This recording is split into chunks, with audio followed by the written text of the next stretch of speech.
Welcome back to Crime and Coffee Chronicles, where we stir up true crime with a fresh cup of something dark and rich. Today's case is a chilling reminder that sometimes the most dangerous people wear the warmest smiles. This story takes us to Colorado, a quiet suburb just outside Denver, where a respected dentist, loving father of 6, and devout churchgoer harbored a secret life so twisted it ended in murder.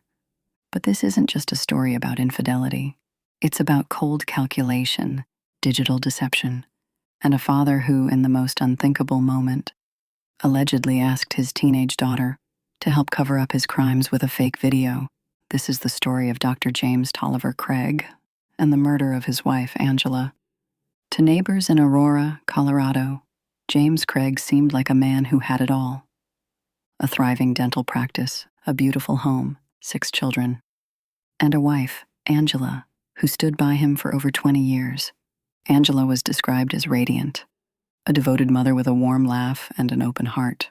She was her church's former choir director and a family history consultant, helping others trace their roots through faith. But behind that picture-perfect exterior, something toxic was brewing. Literally. In March of 2023, Angela began feeling sick. She thought it was the flu, fatigue, dizziness, nausea, but every time she seemed to recover, the symptoms came back worse. Eventually, she was hospitalized, confused, weak, terrified. Doctors couldn't explain it. And through it all, James Craig looked like the doting husband. He updated the family, sat by her side. He wept. But behind the scenes, he was ordering poison. Investigators found Google searches on Craig's work computer. How many grams of cyanide will kill a human? Undetectable poisons. How to make murder look like a heart attack. He had ordered arsenic, cyanide, and purchased eye drops containing tetrahydrozoline, a substance that, when swallowed, can cause slowed breathing, seizures, even death. Prosecutors allege he added these poisons to Angela's protein shakes. Toxicology confirmed it.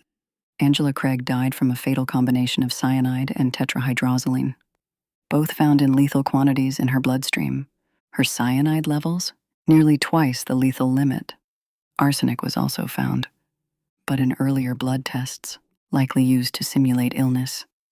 A slow burn, before the final dose. Enter Dr. Karen Kane, a Texas-based orthodontist. She met James at a dental conference in Las Vegas in February of 2023.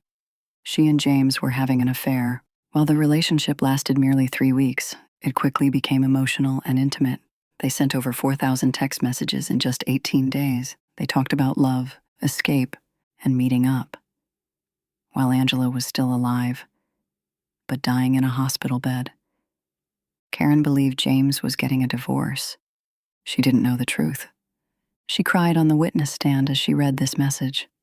"I can't wait to be together without hiding. I want us to build a life." That life, it seems, would require Angela to vanish.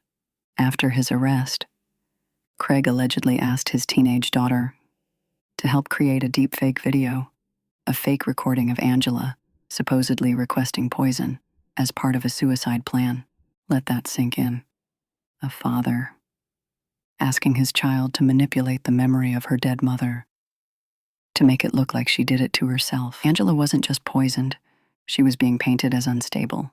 And Craig, he allegedly told hospital staff she might have done it herself. But Angela wasn't suicidal. She was fighting to be believed. One of the most powerful pieces of evidence was hiding in plain sight. The family's own home surveillance system captured over 1,000 hours of footage. Investigators saw James receiving suspicious packages tied to the cyanide and arsenic orders. They watched him alone in the kitchen preparing Angela's shakes. And then, the argument. A confrontation just days before her collapse. Angela's voice. "It's your fault they treated me like I was a suicide risk.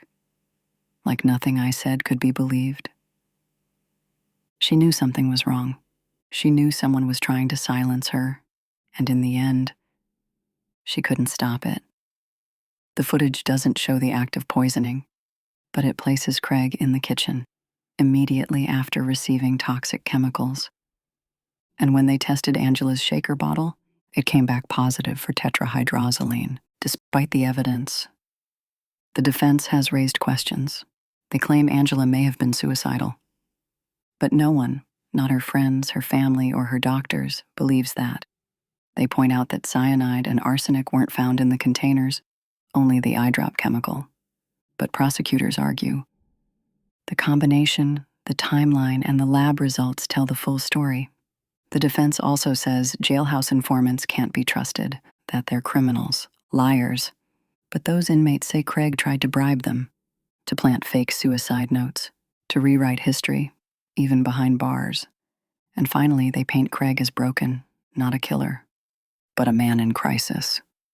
The jury will have to decide, is that a shadow of doubt, or just smoke from a fire he set? Angela Craig was a mother, a former choir director, a woman of faith who believed in the man she married. She didn't know the shakes she drank each morning were allegedly killing her, likely served up by the person she trusted most. And even as her body weakened, she had to fight, just to be believed. Now, as the trial continues, a jury will soon decide, was this the unraveling of a broken man, or the cold strategy of a calculated killer? This case is still ongoing, and we'll be watching, because somewhere out there, someone always knows the truth. And here on Crime and Coffee Chronicles, we don't tell these stories to sensationalize the darkness. We tell them to remember the victims, to speak their names, and to keep that darkness from swallowing someone else whole, as we reflect on the quiet danger that unfolded behind closed doors. It's time to mix up a coffee that captures that same duality. Here's a recipe that's almost criminally good. Sweet on the surface, but with a bite. This is our Poison Apple Cold Brew. It's dark, it's layered, it's chillingly smooth. To make it, brew a strong batch of cold brew or steep overnight. In a shaker, combine 1 cup cold brew, 2 tablespoons apple syrup or juice concentrate, a dash of cinnamon, ice, shake well. Pour into a tall glass. Top with whipped cream and a caramel drizzle. Sweet, cold, and just like today's case, full of layers. Thanks for joining me for another episode of Crime and Coffee Chronicles. If this case moved you, like, subscribe, share, and until next time, stay curious, stay caffeinated, and stay safe out there.